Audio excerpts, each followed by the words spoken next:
Hello everyone, my name is Hyunkyung Kim of KIHASA, the Korean Institute for Health and Social Affairs. Today we have the 27th Global Social Security Forum under the title of The Role of Sickness Benefit in Times of COVID-19 Crisis. So we'll have a time to look into sickness benefit of other countries, and also we'd like to talk about the future directions concerning sickness benefit. First of all, there will be opening remarks by Tae-Soo Lee, President of KIHASA, and that will be followed by presentations. First of all, let me invite Mr. Tae-Soo Lee for his opening remarks. 네, 안녕하십니까? Hello everyone, ladies and gentlemen. Good to see you all. And from France, Germany, and from OECD, Paris, we have invited European speakers. And I'd like to thank European scholars for being with us for this today's forum.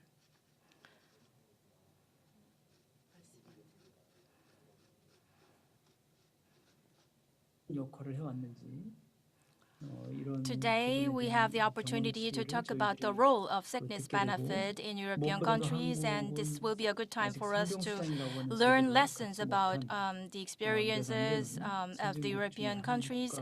And Korea hasn't yet introduced a sickness benefit officially, so this is a time for us to learn a lot from other countries.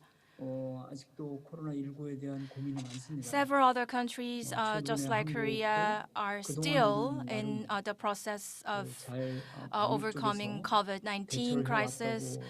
Here in Korea, quarantine measures have been well in place. However, unexpectedly, the COVID-19 situation has been worsening more recently here in Korea.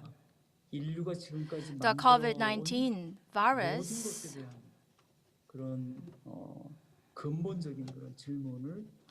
is calling into question everything that has been built by humanity so far. So in humanities and also in biology, the humanity has made a lot of development and advancement. However, figuring out the COVID-19 virus itself is a big challenge for us. Despite many advancements and developments made so far by humanity, still we have this kind of big challenge to tackle. So with a lot of systems and programs, we have been proud of ourselves, but the current crisis is making us call into question things that we have done. And there have been many changes to our lives and to our culture, so in all sectors of our lives, we are being challenged, and this is a time for us to reflect on ourselves. And amid the COVID-19 crisis, sickness benefit has emerged as an important topic, especially for the Korean society these days. And this is a time for us to look into the role of sickness benefit in other countries and what kind of improvements we need to work on for the future. So these matters will be discussed together. This topic, the role of sickness benefit in times of COVID-19 crisis, is such a critical topic. And Dr. Matthias Braun, who is joining us, and Mr. Becker, Professor Becker, and Mr. Stefan from OECD, and also Dr. Hee-Jung Kang from KIHASA. So these four people are participating as speakers. And also Dr. Shin-Wook Kang and Dr. Ki-tae Kim from KIHASA and Dr. Keun-Ju Kim from the Korea Labor Institute are participating in the discussion session. So we'll take note of the insights shared here in this forum so that we can deliver the good knowledge to others. So I wish the successful result of the forum, and I'd like to thank you for being with us out of your busy schedules. Thank you very much. Thank you very much. Thank you, Ms. Lee. As he already mentioned, we are going to talk about the challenges that we are faced with at the moment across the world. And far away from Korea, we have three presenters from abroad. And as the time is approaching the end of the year, so we are going through a very busy schedule, but out of your busy schedule, you are graciously present here today. Thank you so much. First off, I would invite the first speaker, Matthias Brun. Can you hear us? Yes, Can you hear me? Thank you very much. I'm now sharing my slides. I hope you can see them. I can see them. But I cannot see the Zoom interface anymore. Can you just give me feedback if you can see my slides? Hello?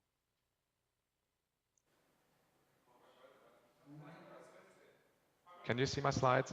Ah, yes, I'm sorry. And here we go. Okay, so everybody should see them by now. Thank you very much for the invitation, for the possibility to be here with you and to discuss this with you. A little note on what I do and where I come from. I am a researcher at Sciences Po, but also on my own account. And in parallel, I'm working as a physician. So what I have is a very strong health system.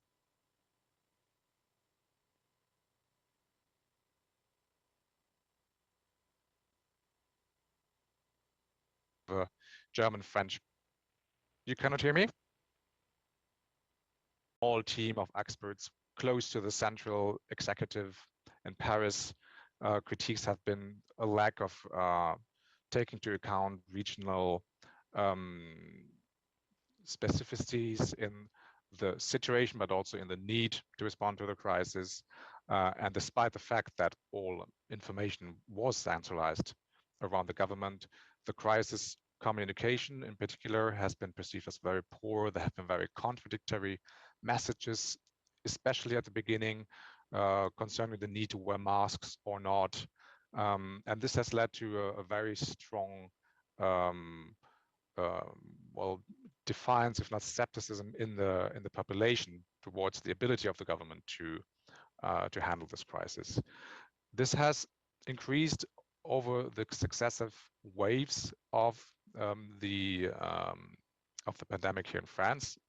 So now we are between the fourth and the fifth wave, or slowly flattening the fifth wave, and the perception of the population that there is a relatively good way to deal with the pandemic is increasing, and also the acceptance for vaccination has been increasing.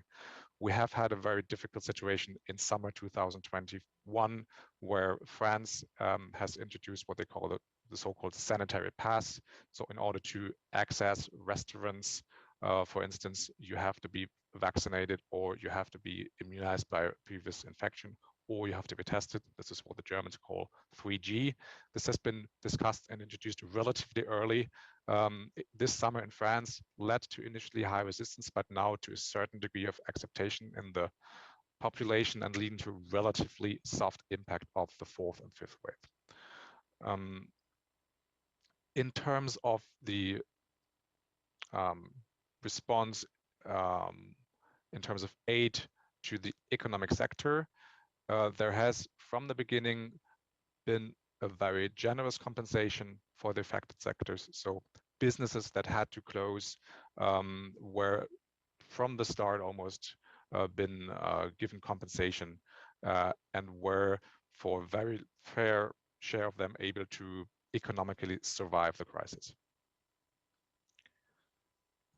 I will, before we go to the specifics of how France dealt with the question of payments during sick leave uh, uh, during the crisis, the COVID crisis, briefly outline the overall functioning of how sickness benefits and sick pay in France are handled. It's basically a three-tier system, and it's different from other systems because the highest share and the highest philosophical importance is giving to sickness benefits. So this is the share of compensation of allowances which is paid by Social Security.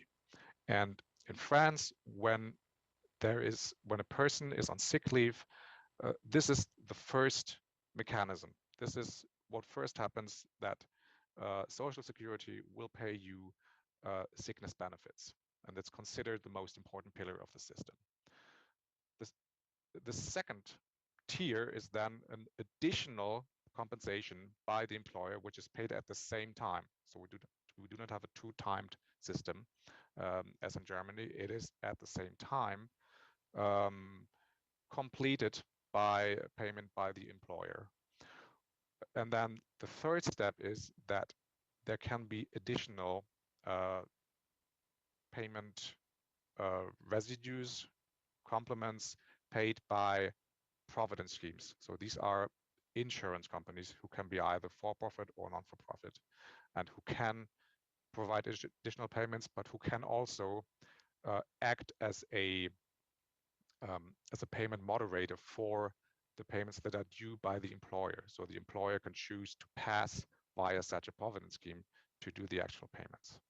This is the three-tiered payment system in France, which is complex, which leads to low visibility for many of the users of the system, but also for the payers in the system, because information is not always optimal between all of them. There's a lot of paperwork to be done. There's a high administrative cost, obviously, for this type of system, and there is a challenge for governance to run and smoothly run such a three-tiered system.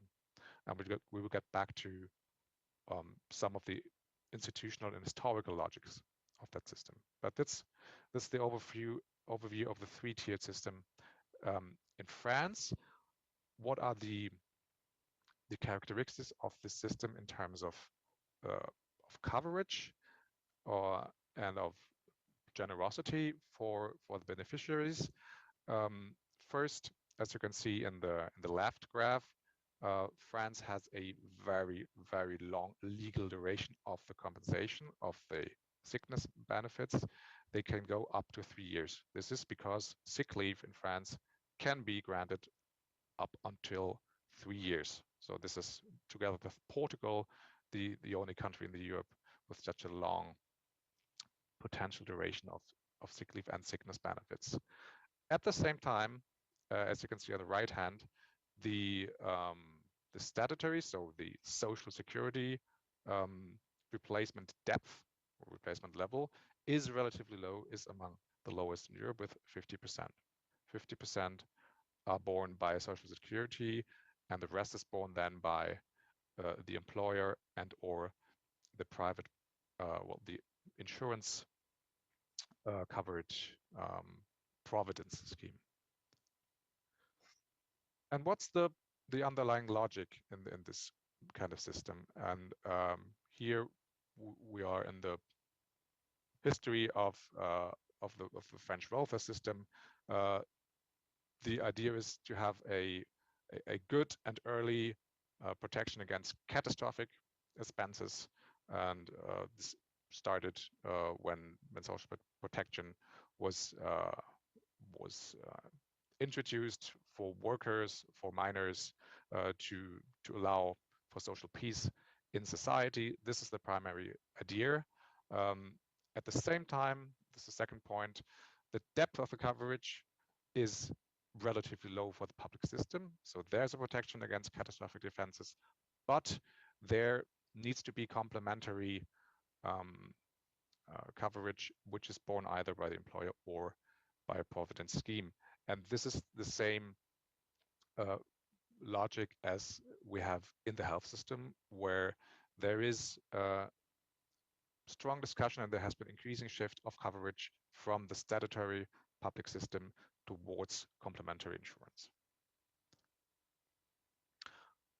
So what are now the trends and the specific policies that have been undertaken during COVID-19?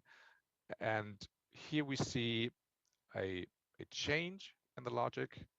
Overall, I have just said there has been relatively low public coverage. Overall, the response to the COVID-19 crisis in France has been characterized by a very generous provision of additional benefits for the different situations that can occur in the context of the crisis. So, for instance, I'm just giving you examples, although very frequent examples for these type of policies. There's been a new allowance for people who were not able to continue working. For instance, parents who had to take care of their sick child, of their children who were not able to go to school because the school was closed, simply. And there have been allowances for people in these situations. Also, there have been extensions for sickness benefits for certain types of population. For instance, self-employed health professionals, such as pharmacists, were not eligible for sickness benefits before. In the context of the COVID-19 crisis, if their condition, if their situation is related to COVID-19, they are now eligible for sickness benefits.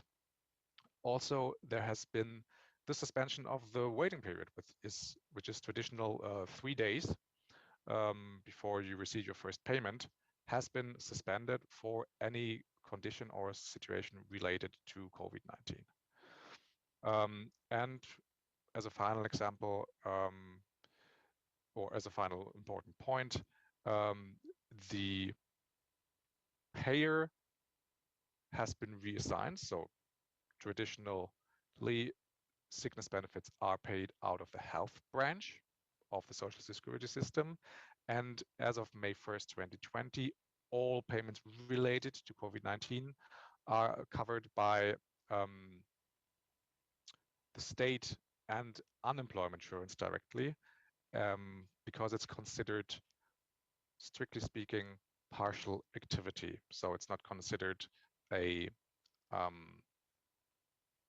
disease-related condition, but it's considered a work-related situation. And so coverage is borne by the state and unemployment insurance directly, and not anymore by the health branch of the Social Security system.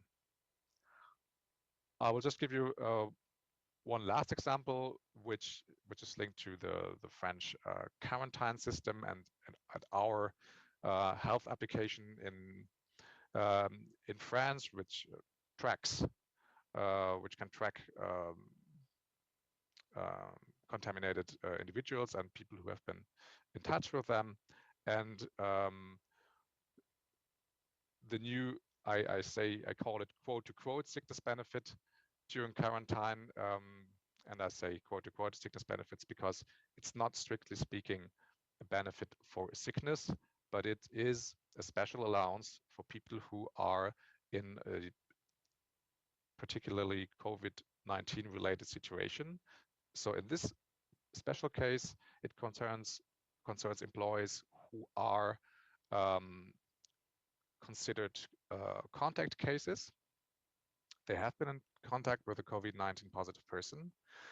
And if they cannot telework, and if they are at risk, that means either they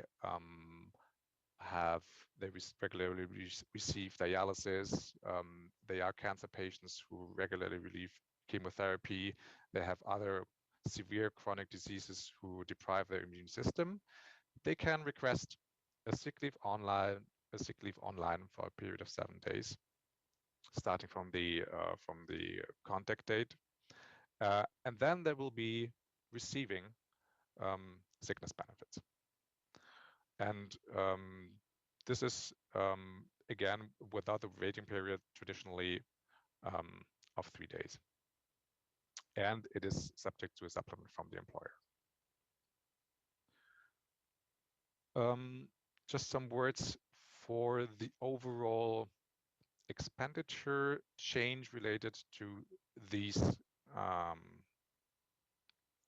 different policies.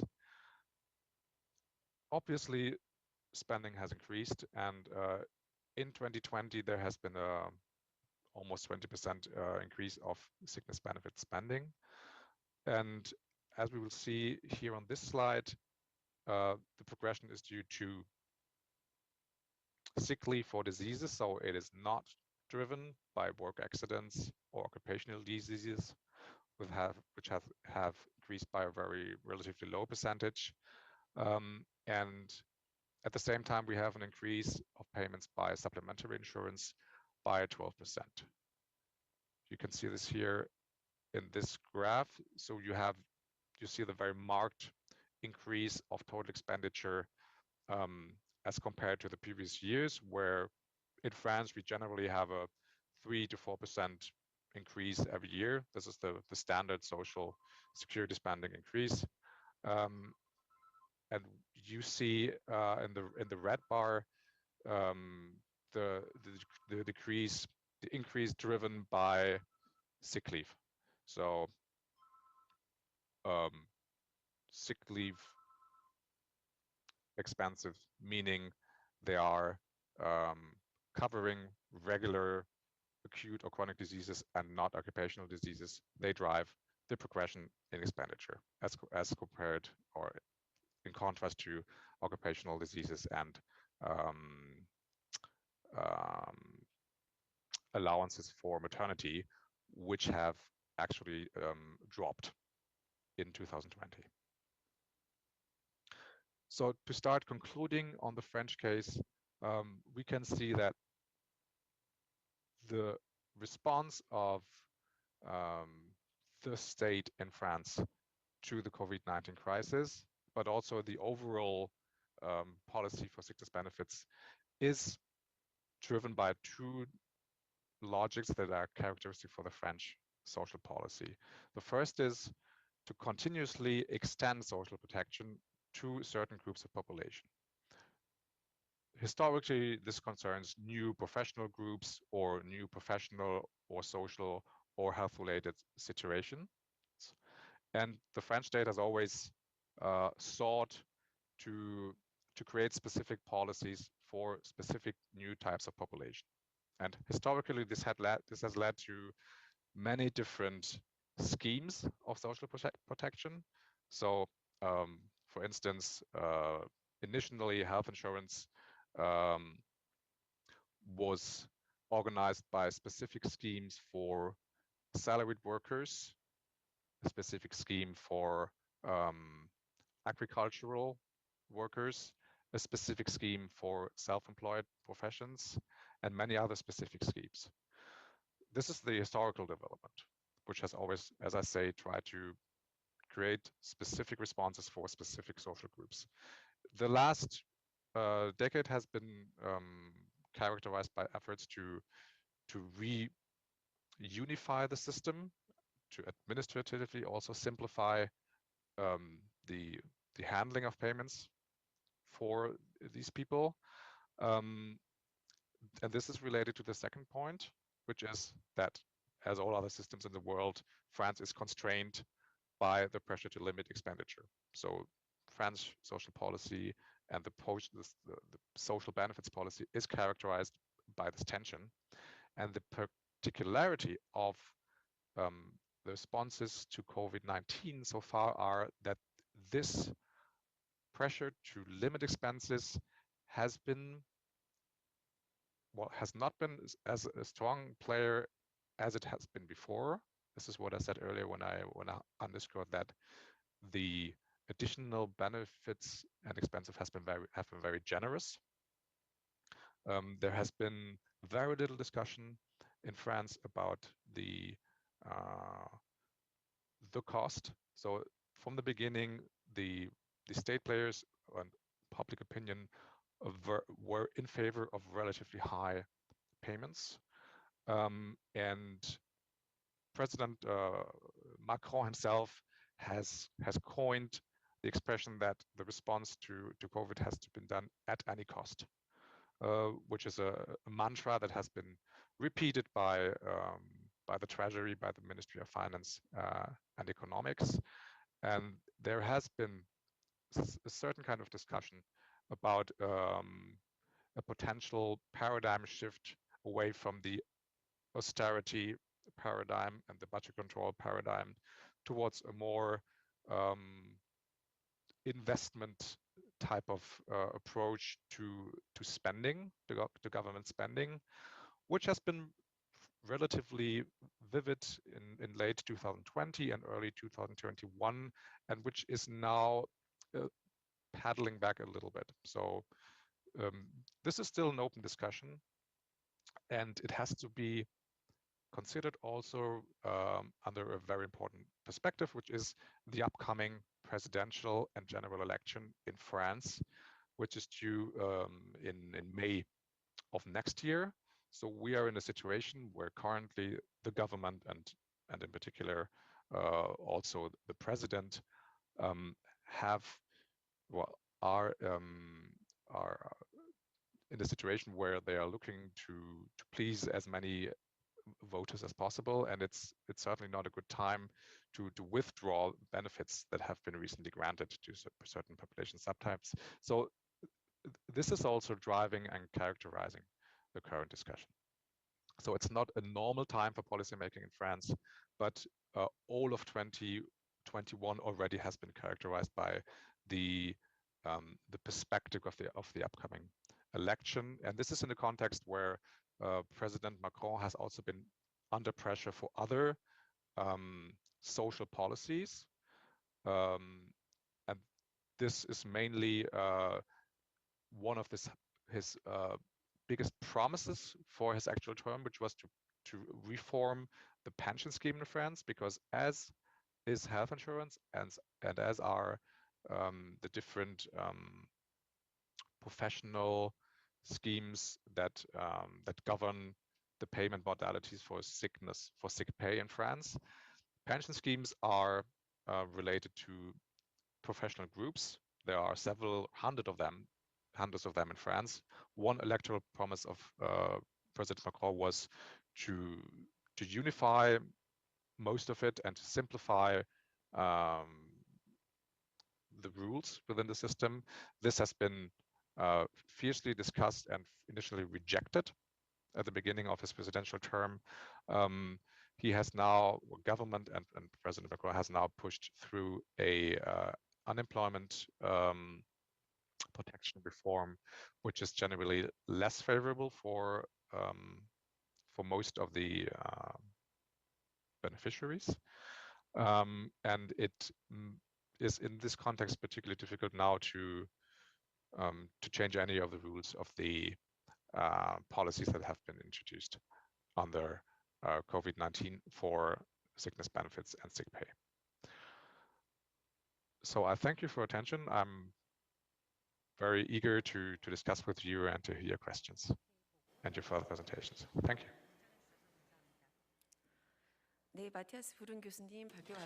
Professor Matthias Brun, thank you for your presentation.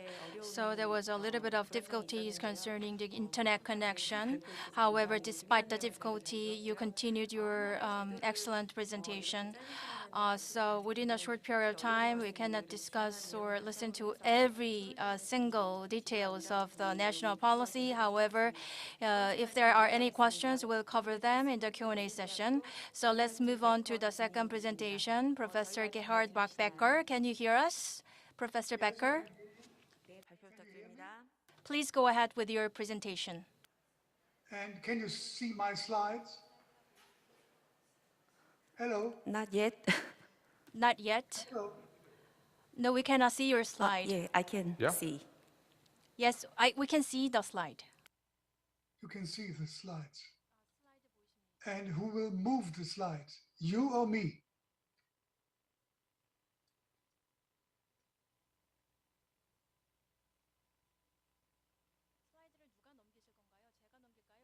누가 갖고 계신가요?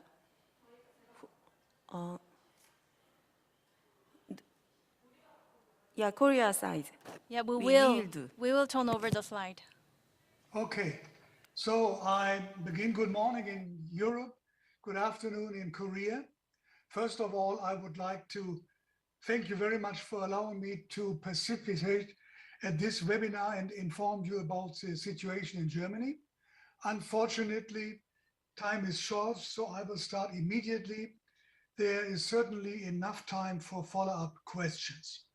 Currently, Germany is in a very serious COVID-19 situation.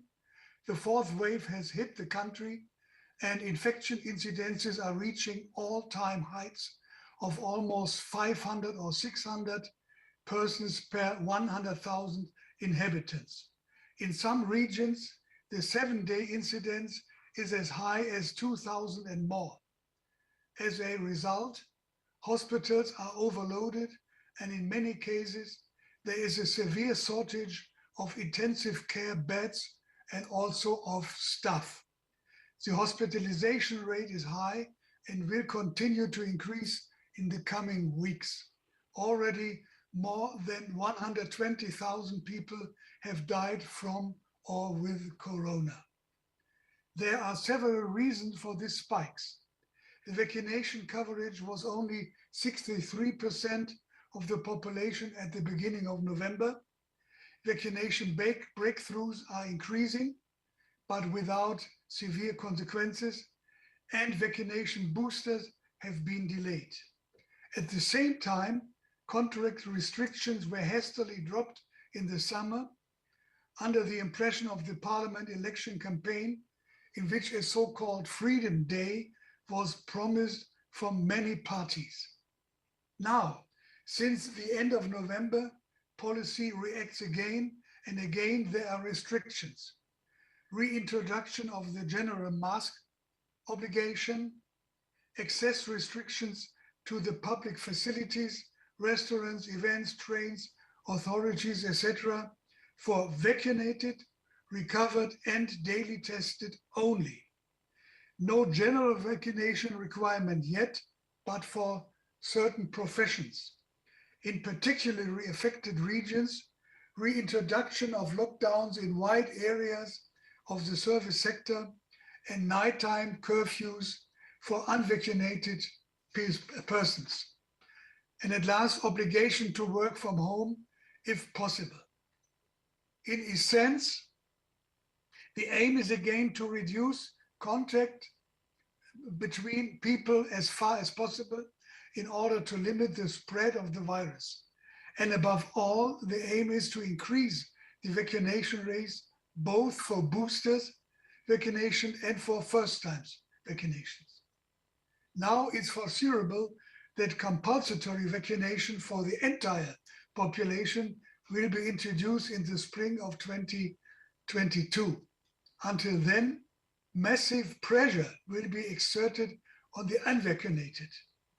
No compensation payments for unvaccinated people in the event of an imposed quarantine.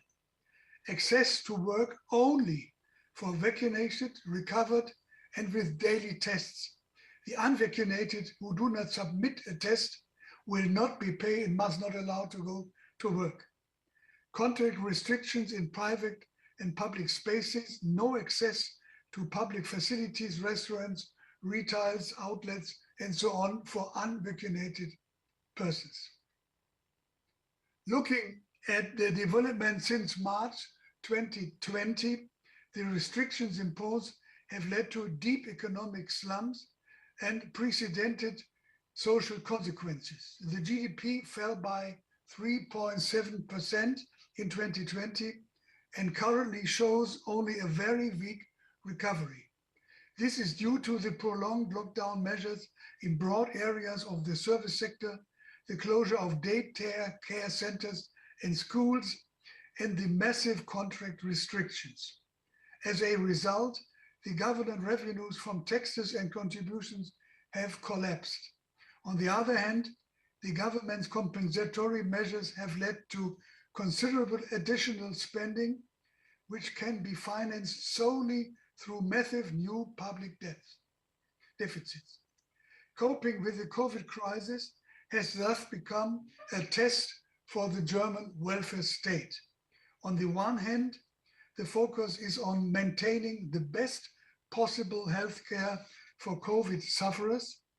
And on the other hand, compensation must be ensured for the income losses that have occurred as a result of the crisis. These income losses for employees as well for the self-employed have different reasons and are answered in the social security system by different benefits. I would like to briefly name these reasons and the corresponding social benefits systems. First, the decline in sales and production or temporary closure of companies and businesses have led to unemployment and short-time work. Here, employees, but not the self-employed, are entitled to unemployment benefit and short-time allowances from the Unemployment Insurance Fund. Second, employees unable to work due to COVID-19 disease. In this case, the hospital or the home may be left only if recovery is proven. Here, employees, but not the self-employed, are entitled to continued payment of remuneration in the event of illness as an employer benefit for a maximum of 6 weeks, and a follow-up payment of sick pay by the statutory health insurance for a longer period of incapacity of work. Third, if employees have to interrupt their work due to COVID-19 illness of their child or children, they are entitled to children's sick pay by the statutory health insurance. Fourth, if employees are placed in quarantine by the municipal health department and not allowed to leave the home or go to work, this applies to employees who are infected but not ill and not incapacitated for work, and for employees who are suspected of possibly being infected or ill.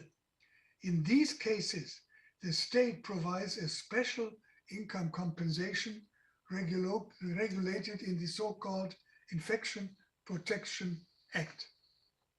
Fifth, if employees have to interrupt their work due to the closure of daycare centers and schools of their children, here too, there is an entitlement to the special state compensation payment regulated in the Infection Protection Act.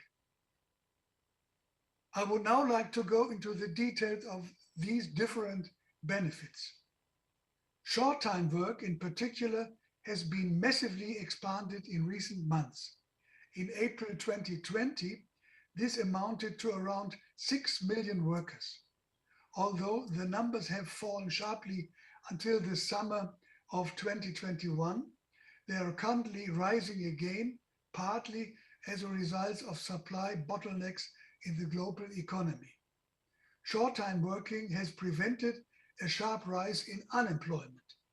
The income replacement through short-time allowances is regularly 60% of the lost net income. From the 4th month, the replacement rises to 70%, and from the 7th month to 80%. Parents with children receive an additional 7%. Continuation of salary payment is paid to all employees, including part-time work, temporary employment, and marginal employment. It is paid regardless of the type and cause of the illness and starts from the first day of incapacity for work up to a maximum of 6 weeks for the same illness. If there is another illness, the time counts again. The benefit amount is 100% of gross income, so there is no loss of income for anyone who is sick or unable to work, including COVID sufferers. If there is no more continued payment of wages, then all insured employees in the statutory health insurance are entitled to receive sickness benefits, also here regardless of the type and cause of the illness. The benefit amount is 70% of the regular gross wage, but not more than 90% of the net income. Sickness benefit in Germany is paid to a maximum of 78 weeks for the same illness. Another illness, it counts again. After expiry of the entitlement, it is possible to apply for a reduced earning capacity pension. The entitlement to child sickness benefit relates to children up to 12 years of age who are sick and in need of care as is attested by a doctor. All employees as members of the SHE are entitled for a maximum of 10 working days per child, up to a total maximum of 25 working days a calendar year, or as a single parent, 50 working days. The children's sickness benefit has the same account as the general sickness benefit. To sum up, in Germany, compensation for lost income during the period of incapacity for work due to illness is provided by a two-tiered system: continuation of salary payment and sick pay. The coverage is comprehensive and generous and guarantees that there will be no or no significant income problems in the event of illness, so that employees are not forced to go to work sick and infectious, but that illnesses can be cured and secondary illnesses avoided. This is particularly true for COVID-19 diseases. Self-employed persons are excluded from these types of benefit. They cannot be unemployed in the sense of the law because they do not have an employer who continue to pay their wages. They have to take out private health insurance as they are not members of the statutory health insurance. However, for the self-employed and their businesses, there are newly introduced economic support payments, so-called bridging aids. These have been and are being provided if businesses are affected by the lockdown or suffer significant losses in sales as a result of the contract restrictions in order to avoid insolvency or business closures. This applies to companies, solo self-employed persons, and freelancers for covering fixed operation costs from a drop in sales of 30%. The state has spent more than 140 million euros on this so far. The state income compensation benefits under the Infection Protection Act arise when employees as well as self-employed persons are sent into quarantine but are not ill or are not unable to work.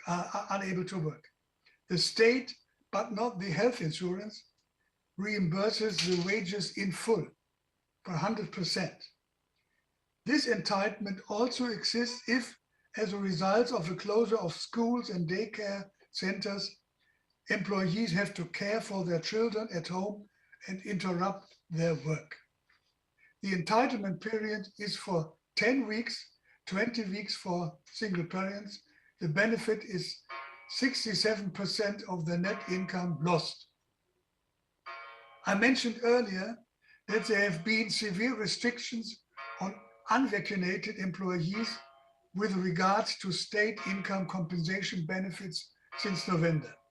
Unvaccinated employees in quarantine, that means if not ill or not incapacitated for work, will no longer receive compensation for their lost earnings. Employees who are unvaccinated or do not provide proof of testing are not allowed to work and receive no salary and have to expect termination. But it is not questions that unvaccinated people suffering from COVID get continued payment of wages or sick pay. This is a fundamental principle of the German welfare state that is not asked what reasons or causes may be responsible for an illness. The search for individual misconduct is misleading because it is not possible to draw a line. With a glance at the clock, let me turn to questions. What are the empirical findings on these COVID-specific benefits? Unfortunately, there is little information on this. It is not known what proportion of COVID sufferers are recipients of continued pay and of sick pay. Overall, we can conclude that days of incapacity decreased in the last years, not increased. It has decreased in 2020 and in 2021. This is mainly because due to the contract restrictions, the usual flu-like infections hardly occurred. It is obvious that the majority of the seriously ill and hospitalized patients have already reached an older age and are no longer working. However, it is also clear that currently the hospitalization risk primarily affects to the unvaccinated. And there's also a lack of data on the size of the group of people who have received compensation under the Infection Protection Act. And it's not clear how large the group of COVID sufferers is who have left the hospital but are still suffering from the long-term effects of COVID. If I conclude with an assessment of the performance of the German social system in times of COVID-19 crisis, I come to an overall positive conclusion. The existing benefit systems, in particularly continued payment of wages and sick pay, but also short-time allowances and compensation payments of under the Infection Protection Act, have passed the stress test. The social safety net has held up, has been temporarily extended, and has prevented massive income losses, thus also stabilizing private demand and the economy at all. However, it has also become clear that the coverage of the self-employed, especially the solo self-employed, who have been so far been excluded from the social security system, is inadequate. The move toward insurance for the entire population, so-called citizens insurance, is more than overdue. Thank you very much for your attention. 감사합니다. 네, 감사합니다. 독일의 Thank you. 제도에 대해서 상황과 대상을 중심으로 Second of all, I also hope to convince you of how important it is to get it right. Korea is like in quite a unique position now to be able to implement a new paid sick leave scheme from scratch. So it can choose actually to implement a system that is accessible, that is equitable, that is also efficient, so that promotes return to work for recovered workers, and that is also pandemic proof. So I'll be drawing on material that we've published before, which is employment relationships intact during a period of illness. Third of all, basically protects workers' health, as it allows sick workers to recover at home rather than to continue going to work sick. We know that going to work sick minimize the exit of work, so that a worker, for instance, goes into disability benefits or goes into early retirement schemes, which are very often one-way street. Work and affect others, so this contagious presenteeism seems to be actually a bigger risk for society. However, it's still undue absenteeism is of course something to think about, and OECD countries have done so. And so, for instance, what countries generally do is to provide benefits that are a little less generous. Persons are still very poorly covered there, even in the case of COVID-19 symptoms.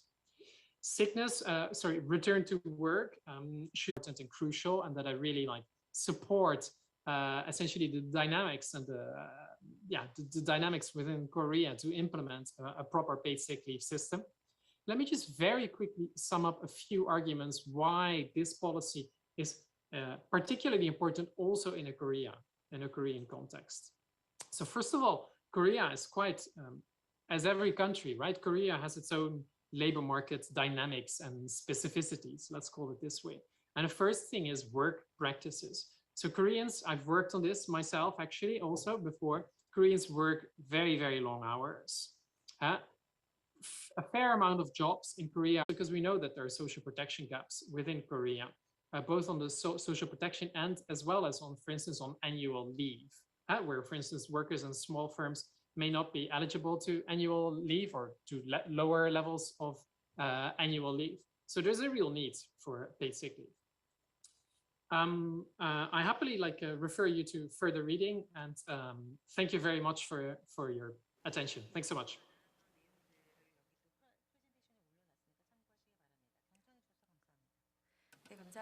Thank you so much. So he shared with us the overview and the situations of the average of OECD countries. Now let me invite the last Overall social security system and for older senior citizen.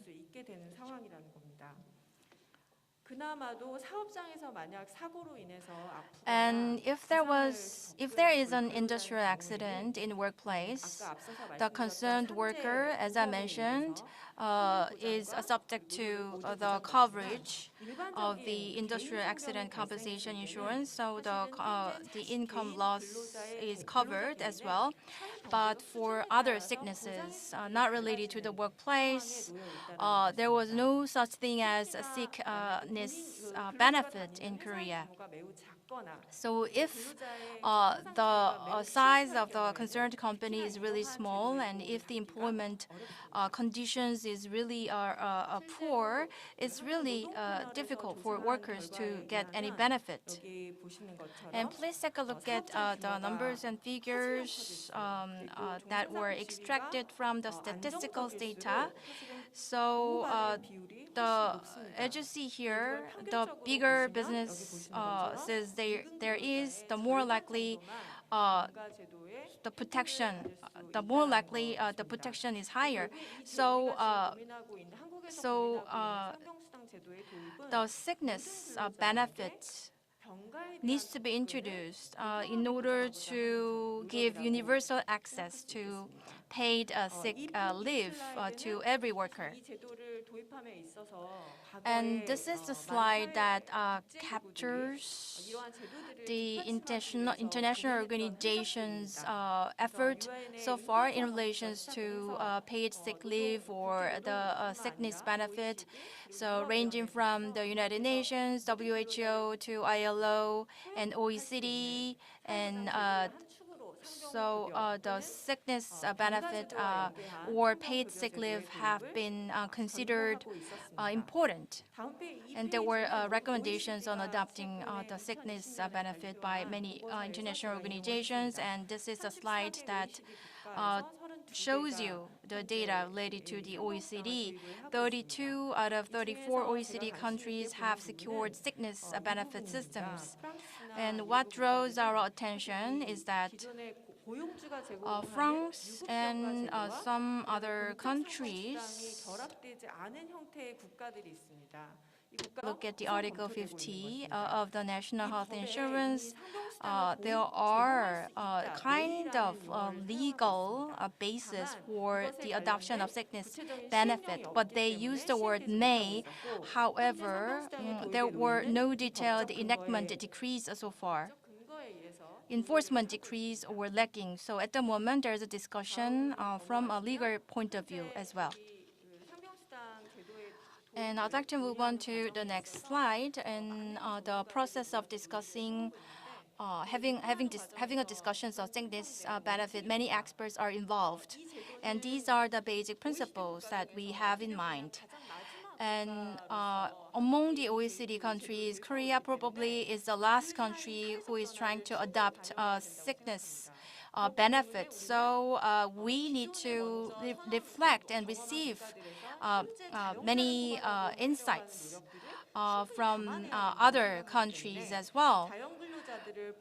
So we need to also think about what is the best way to include the self-employed. So we'd like to offer universal coverage so that we can also include the self-employed people. And the second principle is the adequacy and benefit. We need to come up with the right level of benefit. And the third principle is the fiscal sustainability. So that is probably one of the most important principles that are considered important by many other countries as well. And the fourth principle is efficiency. 상반되는 과제들입니다. 이 세 가지가 균형을 이루기 위해서는 We need to strike a balance between the universal coverage, benefit adequacy, and fiscal sustainability. Only when we have a harmonious relations between these three, we will be able to deliver good systems to general public. And this one is about the current situation. As the previous presenters already mentioned, in case of sickness, workers have two risks. The first risk is the risk of losing job, and also the second risk is the risk of the losing income. 일자리를 보장하는 것을 사병수당이 책임을 So job retention cannot be guaranteed with the sickness benefit at the moment here in Korea because sickness benefit is not clearly stipulated in our law. 다음은 그렇기 때문에 이러한 방식, 이러한 원칙에서 So based on the principles that I have shared with you, experts involved are having discussion together. And so this is the overview of the sickness benefit scheme. So as much as possible, we need to make sure that every worker is not discriminated at the right time. They need to get medical benefit, and also they need to have timely treatment and recovery when they have a sickness. So our goal is to protect them with social health program. And strategy is to introduce sickness cash benefit on the basis of the national health insurance qualification. And also, the sickness benefit should be at the same level or higher than the amount given by the unemployment benefit. But we have several challenges to tackle first. So we need to think about small size companies with less than 50 employees. And compared to other countries, the portion of small businesses here in Korea is higher, much higher. It is even 45% of the total. This poses a risk for us. That's why we need to think about how to handle those situations. And the second challenge that we need to tackle is that 보다 효과적인 보장 체제를 만들어야 we need to come up with the more effective social security coverage.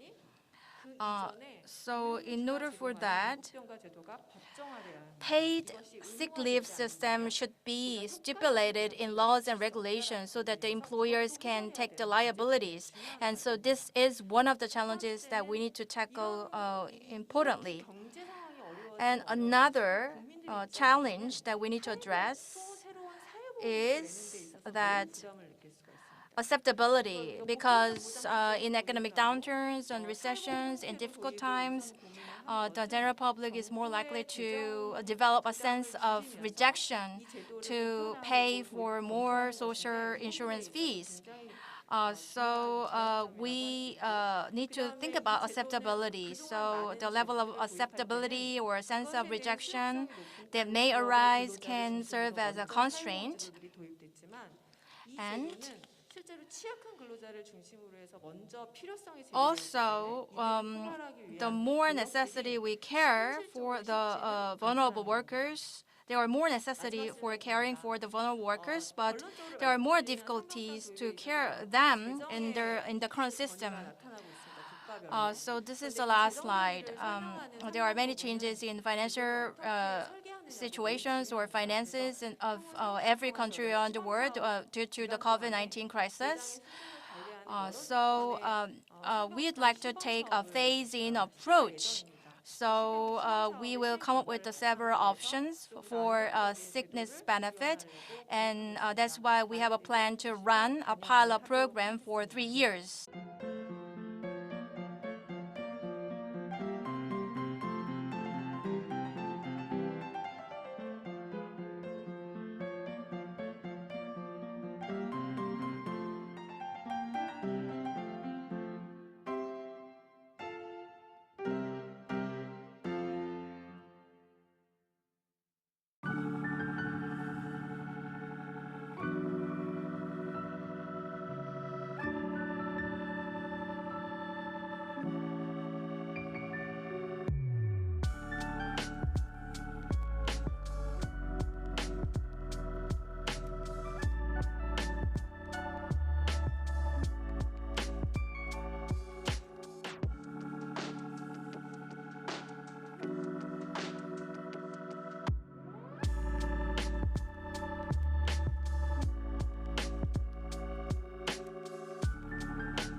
Good evening, ladies and gentlemen. I am Shinuk Kang from Kihasa. So we had 4 presenters in the presentation session, and now we are going to have a discussion session, and I'm your moderator today. First off, I would like to tell you that all of those 4 presentations were very informative and useful and knowledgeable. Thank you so much. And discussants are all gathered together here at the table in the same physical place. So please understand that we will keep wearing masks. We have 2 discussants and 1 presenter. Let me introduce them one by one, followed by questions and answers and comments. First up, first Kim Kunju Kim in the Korea Labor Institute, and next to him, Ki-tae Kim from Kihasa, and right next to me, Hee-jung Kang from Kihasa. Ms. Kang, as introduced before she made a presentation, was the one who is in charge of the design of sick leave. Sickness benefits. So even those presenters in the European countries may ask her any questions, if there's any. Then from Mr. Kim Ki-tae Kim, for 20 minutes, 10 to 20 minutes, please. Thank you for the introduction. My name is Kim Ki-tae from Kihasa, and so I'm also part of the research team along with the Dr. Kang. Also with Professor Becker and with Professor Brun, I had the opportunity to study together, and I have given you a lot of questions, but the 2 of you from Europe actually were very patient, and you 2 were very thankful, in my view, because for giving us a lot of guidance. And taking this opportunity, I'd like to share with you some questions. So this is a common question to the oldest speaker first. So European countries were ahead of the other countries in adopting sickness benefit. Maybe in the process there must have been some errors and mistakes. So from the Korean perspective, we need to learn the lessons from European countries in advance before we adopt or introduce sickness benefit system in full swing. So can you give us any advice to Korea? Korea is about to adopt a sickness benefit system. So is there any advice to Korea you can give us? That is the first question. And when I take a look at the France presentation, when I take a look at the slide number 8, so in the past, benefit was given from employment insurance. So why was that? What was the reason for that? So that was the question to Professor Brun.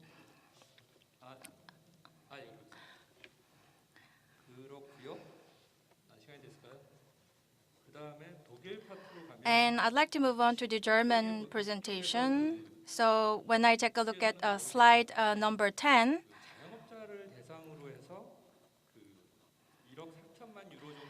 so you mentioned that there was an aid program for the self-employed. So the government spent 140 million euros. So was that a temporary measure, or was that a new system adopted? So I'd like to get more clarified explanations. So, but it would be great if you give us further explanations on that.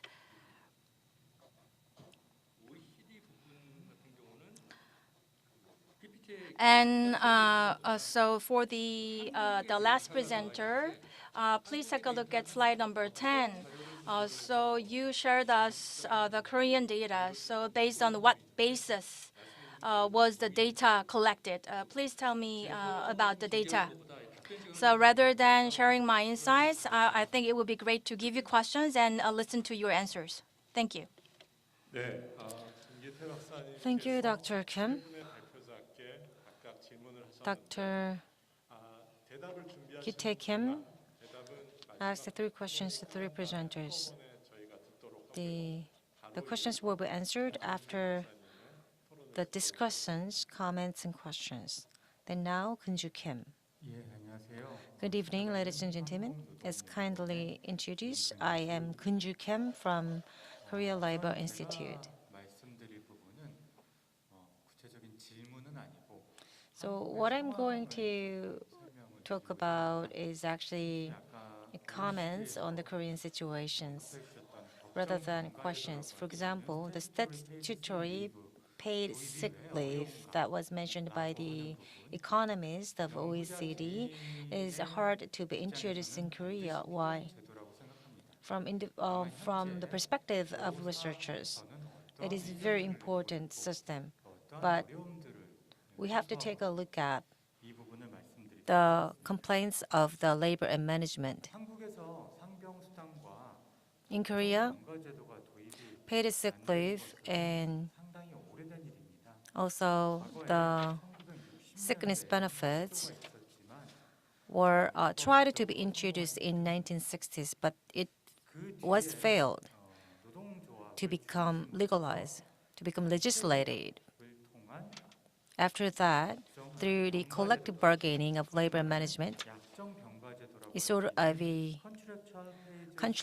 contractual paid sick leave was tried by the trade unions. And at the moment, the large companies with more than 300 employees and also a number of public organizations have such contractual paid sick leave. But it really depends on workplaces. And this system was introduced by workplaces. But from the perspective of the trade union, which is the highest at the hierarchy of the impact on the labor and management relations, and so the trade union has been trying to push a workplace-specific agreement at the moment for paid sick leave.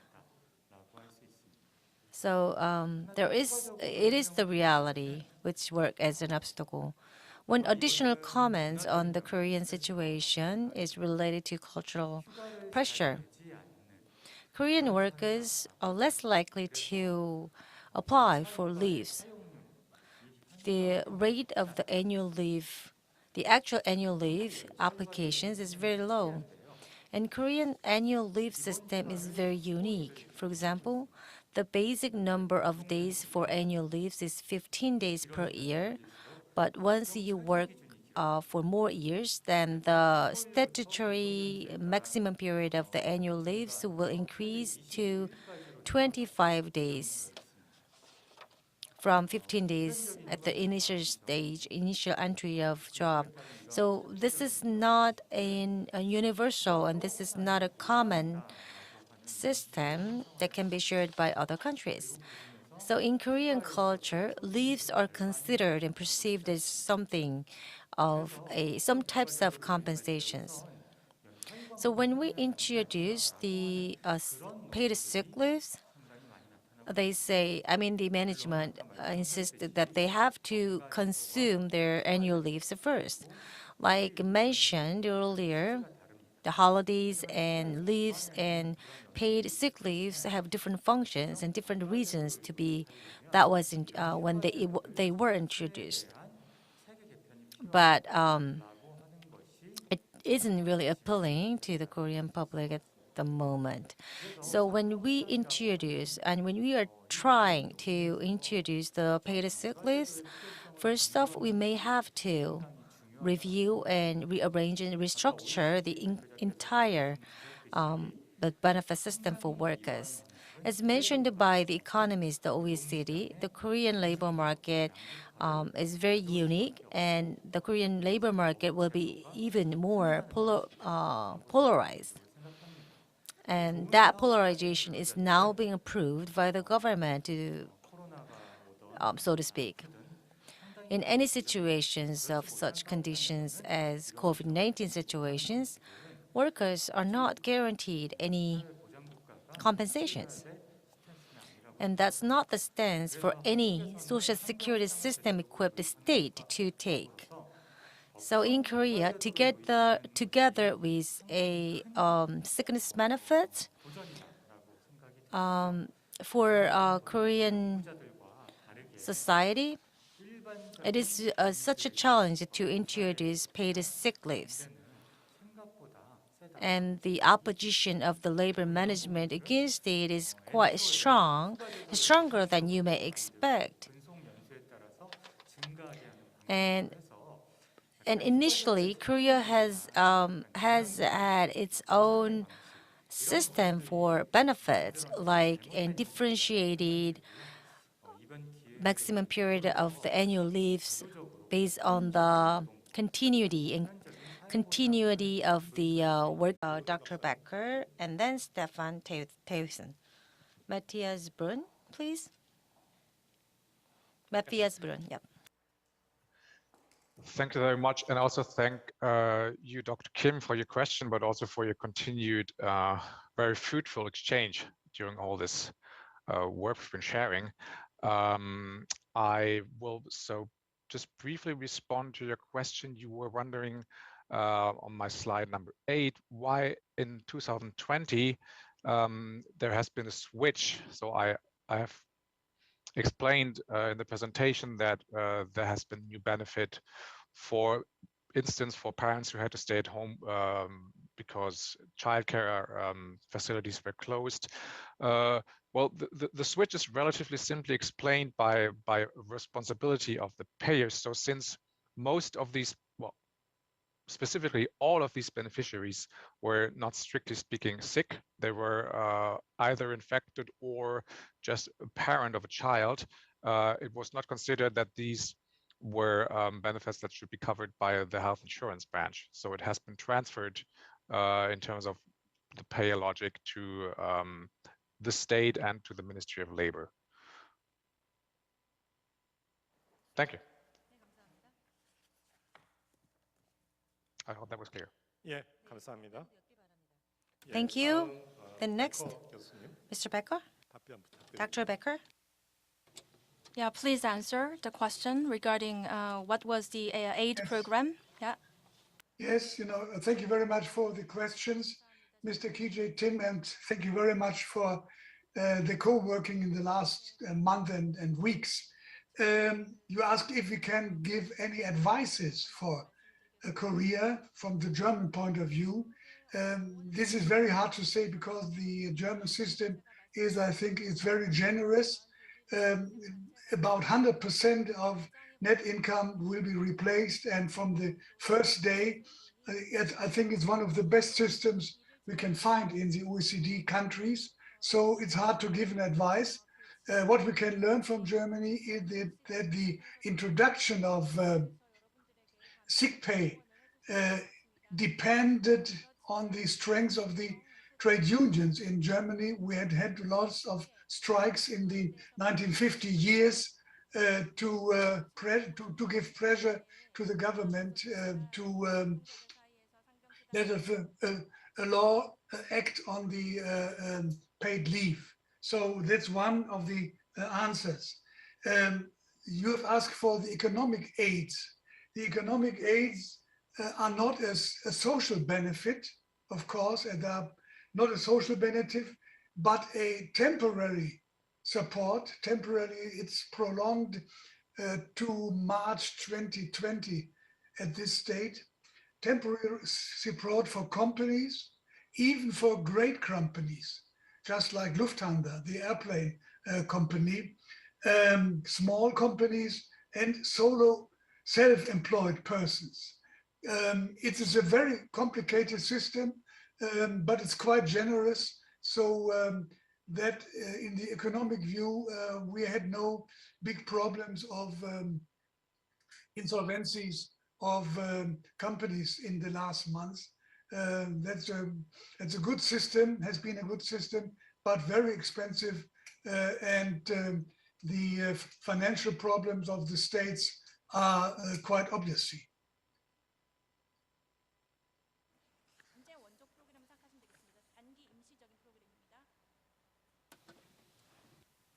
네, 감사합니다. Thank you.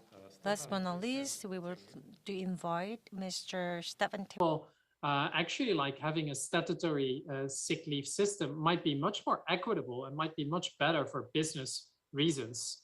So now there's really this kind of unfair competition actually for a few firms who do take responsibility, whereas others do not. This risk of contagious presenteeism, so sick workers coming to the workplace, making others sick, that's even larger actually at the workplace where sick workers will spend most of their time. So they really have an interest. However, again, also here, yes, I think I would very much propose a universal paid sick leave system, but then make it as universal as possible so that this point of unfair competition is as low as possible, so that everyone contributes, including self-employed. That's the first point. And again, to have this really strong focus on return to work, including also responsibilities for the worker, for public authorities. Last, there was this question on cultural pressure. And I think this is a very tricky point. I'm curious also to hear from the Korean side, actually, on this cultural issue. We could think about a few elements, right? The first one might be, for instance, give all workers an entitlement to work from home. If there's this strong pressure to continue to work, okay, well, let's facilitate that at least in such a way that this risk of going to work sick, that is minimized so that everyone can at least work from home. You could even make it forbidden actually for sick workers to go to the office. That might be possibilities. The role of the labor inspectorate might be should be perhaps reinforced also further. But I understand that this is a difficult point, so I'm curious to hear also on your end. Thanks so much.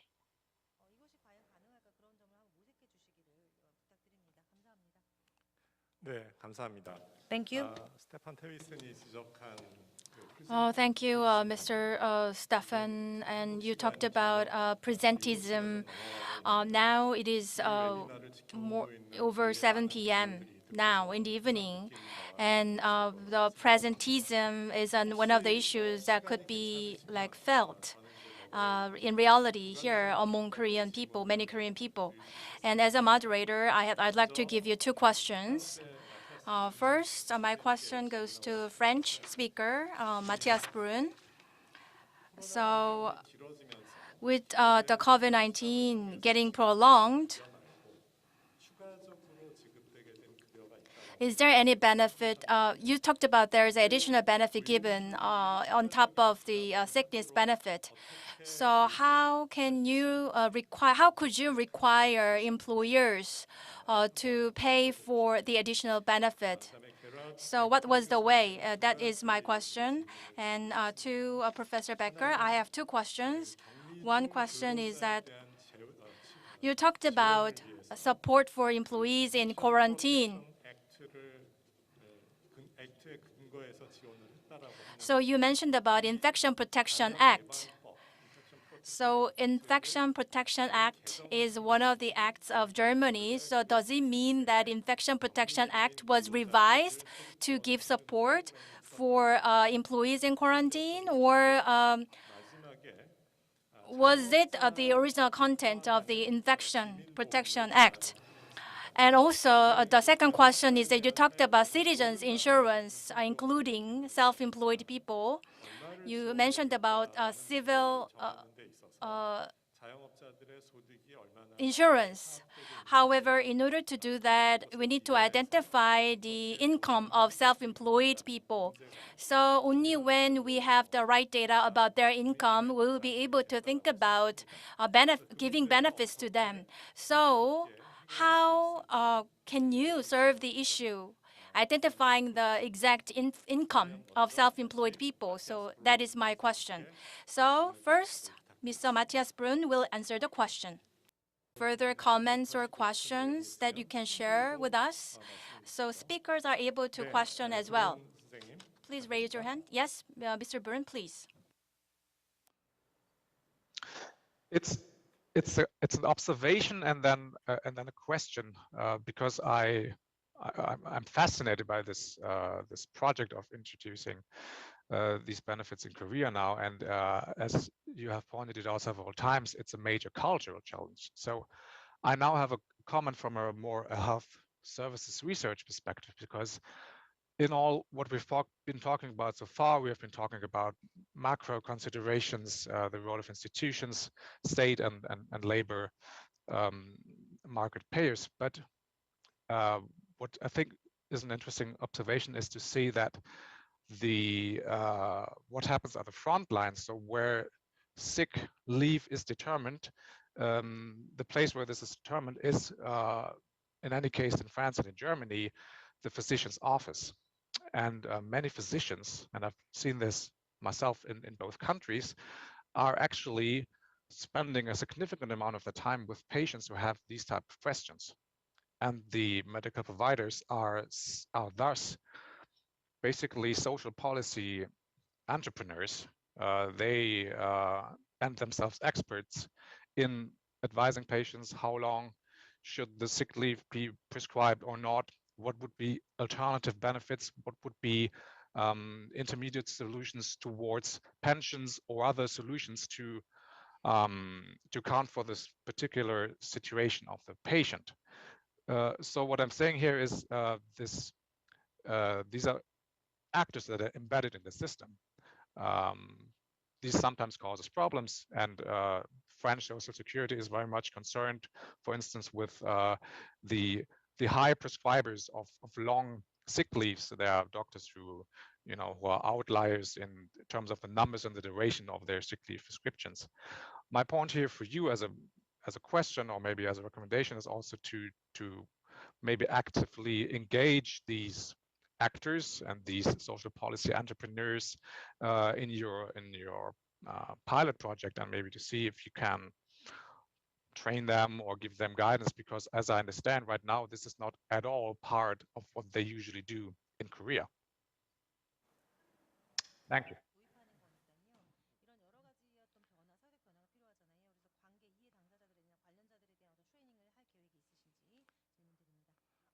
네, 매우 좋은 질문 감사합니다. Thank you for your good question. 답변을 해주실 강희정 박사님이 Well, 항상 고민하고 Dr. Kang will answer the question, and she has been always thinking of it indeed. But before getting the answer from her, I saw Dr. Becker raise his hand, so we're going to listen to his question first, followed by the answer. And then I'm going to give a chance to Stefan Thyssen for question and any comments. Okay, so Becker? I've got a question to situation in Korea. In Germany, let me say, the continued payment of wages is also covered to a large extent by collective agreements. What is the situation in South Korea? It's a very important point. In Germany, the bargaining power of the trade unions just for the continued payment of wages.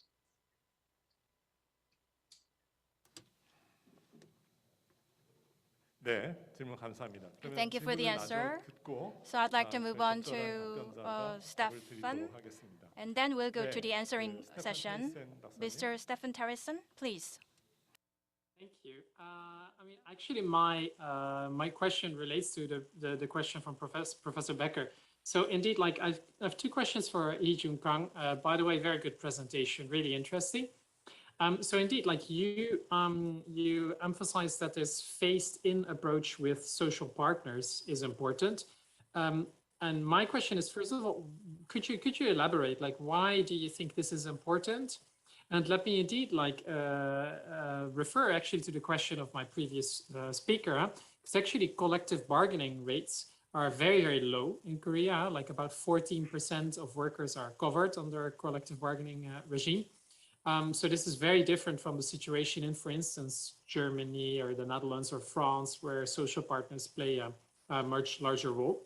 And also, I mean, we've received this question from Kunju Kim on cultural aspects. I've tried to give an answer.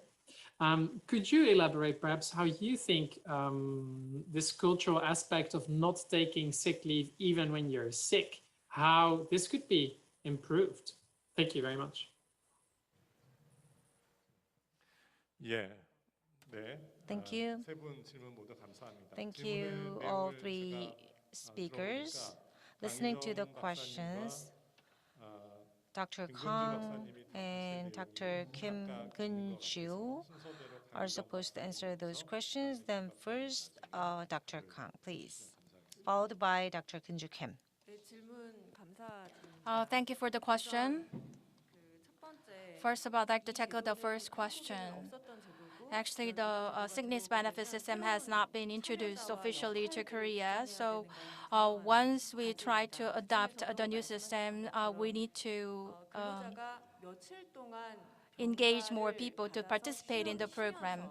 So for how many days sick leave is given and to which level of income should be guaranteed. So in order to tackle the problems, medical certification is needed. So we are trying to assign some role to doctors. So we need to engage doctors as actors.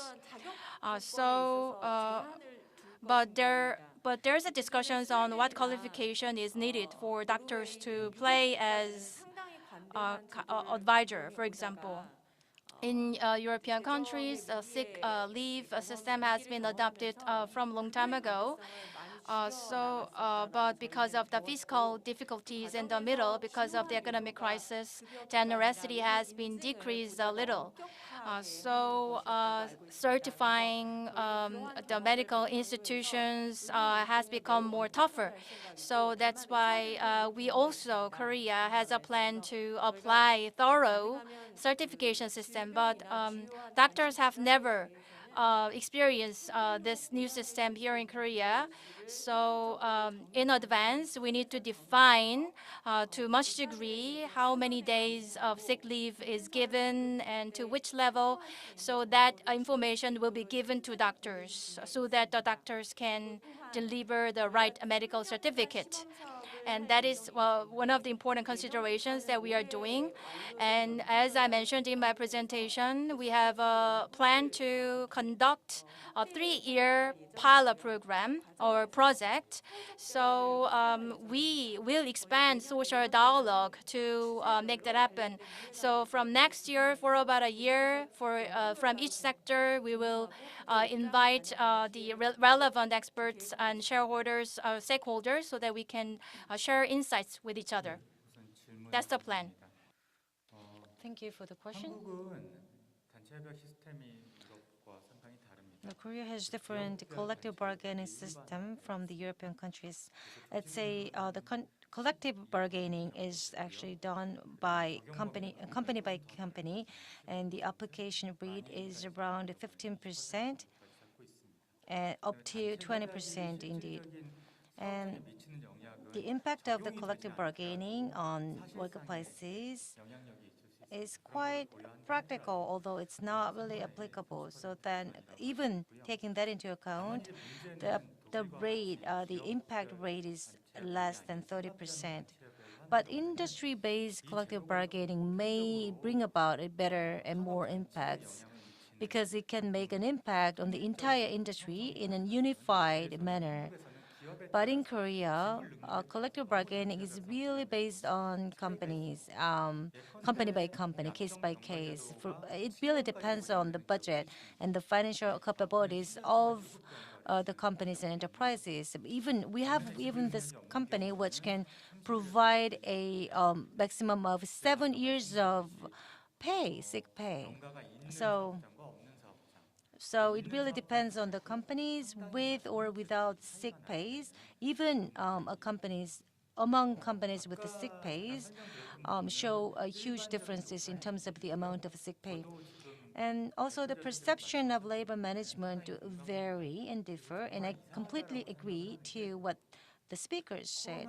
What I think is very strange is that one of the catchphrases of the Moon administration, the current administration in the COVID-19 situation, is that they would create a society where a sick worker can rest. That means before the COVID-19 situations, even if you're sick, you have to work. So that's not something, normal. That's out of common sense as a human being, I think. So universal resting system and sick pays and sickness benefits as part of the social security system should be definitely implemented. And the public awareness should be raised as well. Their awareness of the sickness benefits is lower than the experts indeed. So we also have to make sure the public awareness should be raised. Thank you so much for your questions and answers. And now it's time to wrap up the webinar. We had 4 presentations and 2 discussants. And 3 presenters, the first 3 presenters shared their knowledge and situations of those advanced countries with better sickness benefits. And they let us know very good examples and best practices of how the sick pay and sickness benefits were used in spreading throughout the society. The Korea has to learn a lesson from them, so that we can design a very sophisticated and specific policies and measures. Among the presenters, I can tell some of them who were already involved in our project and our the advanced policies. If you're not one of them, then please support us in the future project. Well, unfortunately, a number of confirmed cases in Korea reached the record high. And so this is a new concern, a new threat. And so, but we have to hope that we will create a better society so that we can come over the COVID-19. Have a good lunch over there in European country. Thank you.